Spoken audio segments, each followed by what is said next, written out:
வணக்கம். திசைகளின் 10 மணி செய்திகள். நாட்டிற்கு எதிராக அந்நிய சக்திகளின் அச்சுறுத்தல், போலீஸ் துறை அடையாளம் கண்டது.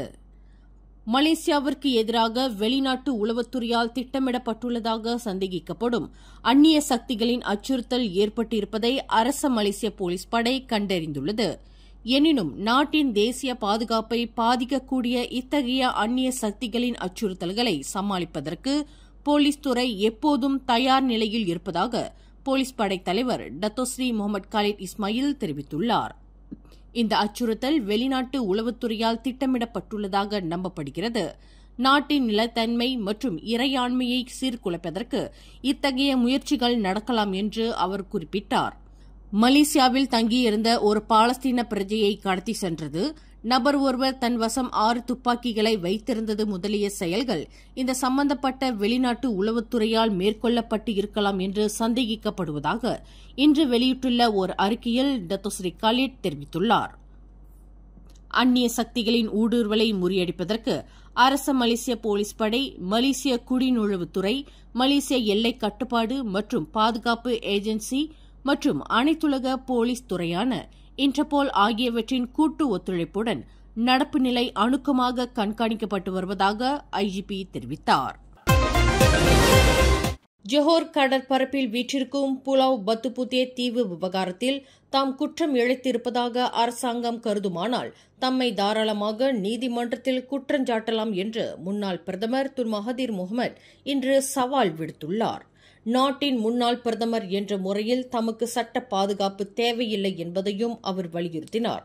சட்ட பாதுகாப்பு என்பது தாங்கள் குற்றம் இழைத்திருப்பதை உணர்ந்து நீதிமன்றத்துக்கு செல்ல பயப்படுகின்றவர்களுக்கு மட்டுமே தேவைப்படுமே தவிர அது தமக்கு தேவைப்படாது என்று துன் மகாதீர் கிண்டல் தோணியில் கூறினார்.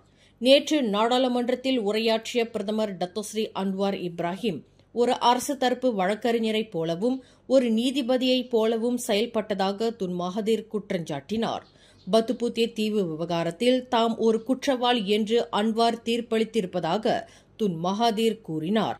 எனினும் தாம் ஒரு குற்றவாளியாக கருதப்பட்டாலும் தமது வயது காரணமாக தம் மீது எந்தவொரு சட்ட நடவடிக்கையும் எடுக்கப்படாது என்று அன்வார் நாடாளுமன்றத்தில் விளக்கமளித்திருப்பதாக துன் மகாதீர் குறிப்பிட்டார்.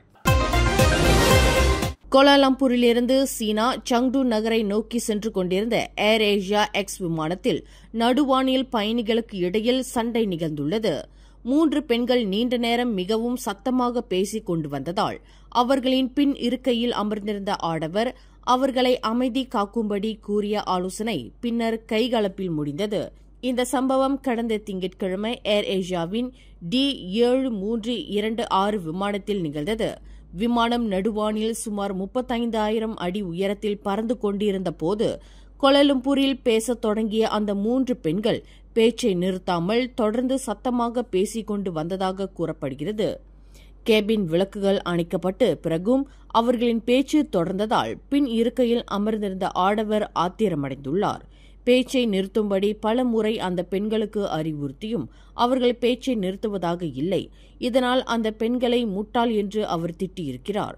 பதிலுக்கு அந்த பெண்கள் வாயை மூடு என்று கூறிய போது வாக்குவாதம் கடுமையாகி நிலைமை மோசமடைந்து அவர்களுக்கு இடையில் கைகலப்பு நிகழ்ந்துள்ளது. 3 பெண்களில் ஒருவர் சம்பந்தப்பட்ட ஆடவரை முகத்தில் குத்தும் காட்சியை கொண்ட புகைப்படம் ஒன்று சமூக வலைதளங்களில் வைரலாகியுள்ளது. எனினும் விமான பணியாளர்கள் தலையிட்டு அவர்களின் சண்டையை நிறுத்தினர். அவர்கள் அனைவரும் சங்டு விமான நிலையத்தில் தரையிறங்கியதும் சீன நாட்டு போலீசாரால் தடுக்கப்பட்டனர். பூச்சோங் ஜாலான் பெர்சியாரான் பூச்சோங் பெர்மாயில் கும்பல் ஒன்று ஆடவர் ஒருவரை லோரியில் தூக்கி போட்டு கடத்தி செல்லப்பட்ட சம்பவம் தொடர்பில் 3 சந்தேக பேர் வழிகளில் ஒருவரை போலீசார் கைது செய்துள்ளதாக சுபாங் ஜயா மாவட்ட போலீஸ் தலைவர் ஒன் அஸ்லான் ஒன் மமட் தெரிவித்தார். 32 வயதுடைய அந்த சந்தேக பேர் வழி நேற்றிரவு 10 மணியளவில் சுபாங் ஜயா SS19 சாலையோரத்தில் கைது செய்யப்பட்டதாக அவர் குறிப்பிட்டார். பிடிப்பட்ட நபருக்கு 2 குற்றப்பதிவுகள் உள்ளன. அந்த நபர் தற்போது தடுத்து வைக்கப்பட்டு விசாரணை செய்யப்பட்டு வருவதாக அவர் குறிப்பிட்டார். சம்பந்தப்பட்ட நபரை லோரியில் கடத்திச் சென்ற காட்சியை கொண்ட காணொலி ஒன்று சமூக வலைதளங்களில் வைரலானதைத் தொடர்ந்து அந்த நபர்கள் அடையாளம் காணப்பட்டுள்ளனர். கடன் தொடர்பாக அந்த உள்ளூர் ஆடவர் கடத்தப்பட்டு இருக்கலாம் என்று நம்பப்படுவதாக அவர் குறிப்பிட்டார்.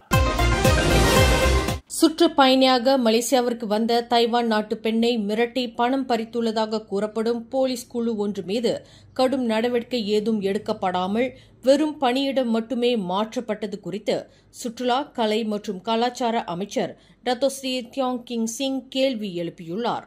தற்போது வெளிநாட்டில் இருக்கும் தாம் நாடு திரும்பியதும் இவ்விவகாரத்தை நேரடியாக போலீஸ் படைத்தலைவர் டத்தோஸ்ரீ கலீட் இஸ்மாயிலின் கவனத்திற்கு கொண்டு செல்லப் போவதாக அறிவித்துள்ளார். இவ்விவகாரத்தில் சம்பந்தப்பட்டதாக கூறப்படும் போலீஸ்காரர்களுக்கு எதிராக எடுக்கப்பட்டுள்ள நடவடிக்கை அவர்கள் புரிந்த குற்றங்களின் கடுமைக்கு ஏற்ப அமையவில்லை. இது பொதுமக்கள் மத்தியில் நம்பிக்கையை இழக்க செய்திடும் என்று தியோங் கிங் சிங் குறிப்பிட்டார். பண்டிகை அல்லது விற்பனை விழாக்களில் வெளி மாநில வர்த்தகர்கள் பங்கேற்பதை சீர்படுத்தும் பினாங்கு மாநில அரசின் முடிவு மற்றும் கொள்கைக்கு மலேசிய இந்தியர் வர்த்தகம் மற்றும் தொழிலியல் சம்மேளனத்தின் பினாங்கு மாநில கிளை முழுமையாக வரவேற்றுள்ளது.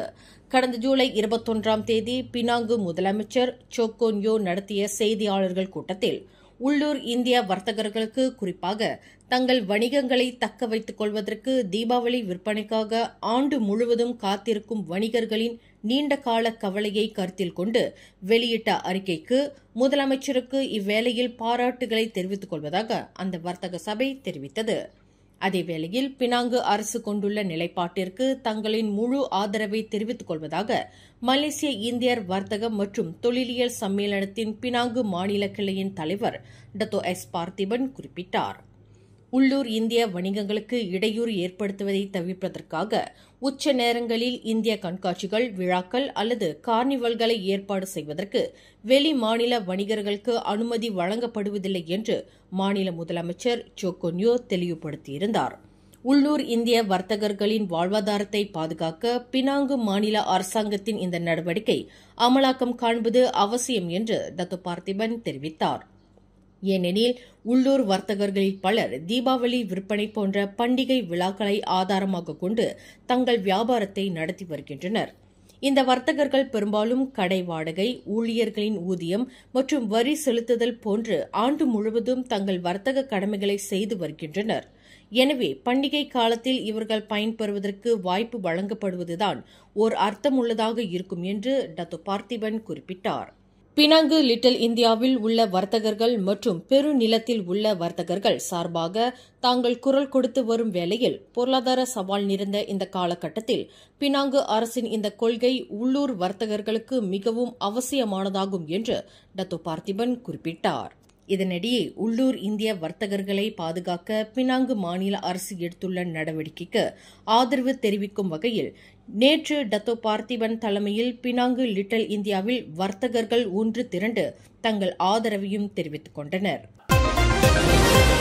பேருந்துகளில் பயணிப்பவர்கள் கட்டாயமாக இருக்கை பாதுகாப்பு பட்டை அணிய வேண்டும் என்ற புதிய விதிமுறை கடந்த ஜூலை 1 தேதியிலிருந்து அமலுக்கு வந்துள்ளன. பயணிகள் இருக்கை பட்டை அணிந்திருப்பதை உறுதி செய்வதற்கு சாலை போக்குவரத்து இலாகாவான ஜேபிஜே அமலாக்க அதிகாரிகள் அவ்வப்போது பேருந்துகளில் சோதனையிட்டு வருகின்றனர். இந்நிலையில் பேருந்துகளில் கடந்த 22 நாட்களில் இருக்கை பட்டையை அணியாதவர்களுக்கு எதிராக 1194 சமன்கள் வெளியிடப்பட்டுள்ளதாக ஜேபிஜே தலைமை இயக்குநர் டத்தோ ஏடி ஃபட்லி ரம்லி தெரிவித்தார். 1108 சமன்கள் பயணிகளுக்கும், 62 சமன்கள் பேருந்து ஓட்டுநர்களுக்கும், 24 சமன்கள் இருக்கை பட்டை தொடர்பிலும் வழங்கப்பட்டதாகும் என்று அவர் விளக்கினார். கோலாலம்பூரில் தேச பண்டானில் பெரும் சர்ச்சைக்கு இடமாக மாறிய சட்டவிரோத அங்காடி கடைகள் உடைக்கப்படும் விவகாரத்தில் அந்த கடைகள் உடைக்கப்படாது என்று தித்திவாங்சா எம்பி ஜொஹாரி கானி தெரிவித்துள்ளார். கடந்த வாரம் அந்த சட்டவிரோத கடைகளை உடைப்பதற்கு கோலாலம்பூர் மாநகர் மன்ற அமலாக்க அதிகாரிகள் முற்பட்டபோது உள்ளூர்வாசிகள் கடும் எதிர்ப்பு தெரிவித்ததுடன் ஒரு நபர் பாராங்கை ஏந்திக் கொண்டு போலீசாருக்கு மிரட்டல் விடுத்தது பெரும் சர்ச்சையானது. எனினும் கோலாலம்பூர் மாநகர மன்ற தலைவர் டத்தோ பண்டார் மைமூனா ஷரீப் மற்றும் கூட்டரசு பிரதேச அமைச்சர் டாக்டர் ஜலேஹா முஸ்தாஃபாவுடன் நடத்தப்பட்ட பேச்சுவார்த்தையின் பலனாக அந்த கடைகளை உடைக்கப்படுவதில்லை என்று முடிவு எடுக்கப்பட்டுள்ளதாக தோட்டம் மற்றும் மூல தொழில்துறை அமைச்சருமான ஜொஹாரி தெரிவித்தார். முன்னாள் சட்டமன்ற உறுப்பினர் ஒருவரின் பழைய வீட்டில் மனித எலும்புக்கூடு கண்டுபிடிக்கப்பட்டுள்ளது. தொலக்கின்தான் ஜாலான் சுங்காய் டிபோகியில் உள்ள அந்த பழைய வீட்டில் கடந்த சனிக்கிழமை அந்த மனித எலும்புக்கூடு கண்டுபிடிக்கப்பட்டது. தொலக்கின்தான் நாடாளுமன்றத்துக்கு உட்பட்ட ஒரு சட்டமன்ற தொகுதியான பாசிர் புடாமாரியில் கடந்த 1959 ஆண்டு முதல் 1964 ஆண்டு வரை சட்டமன்ற உறுப்பினராக இருந்து வந்த வா கெங் ஜூய்வின் கடைசி மகனின் எலும்புக்கூடாக அது இருக்கலாம் என்று நம்பப்படுகிறது. அந்த நபர்தான் 2 மாடிகளை கொண்ட அந்த பழைய வீட்டில் நீண்ட காலமாக தங்கி வந்ததாக கூறப்படுகிறது.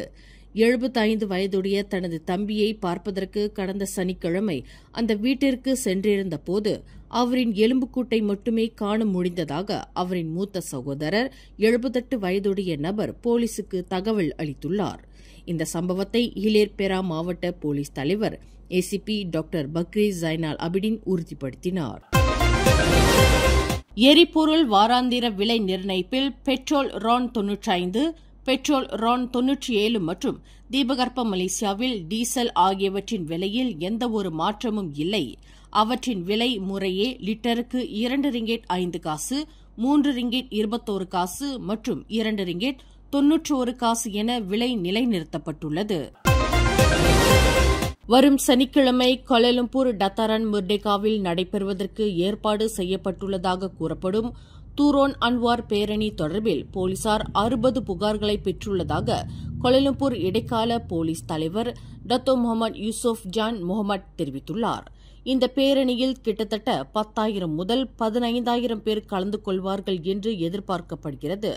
அரசாங்க சார்பற்ற இயக்கங்களின் பொறுப்பாளர்கள் மற்றும் பல்கலைக்கழக மாணவர்களும் கலந்து கொள்வார்கள் என்று தொடக்க தகவல்கள் கூறுகின்றன.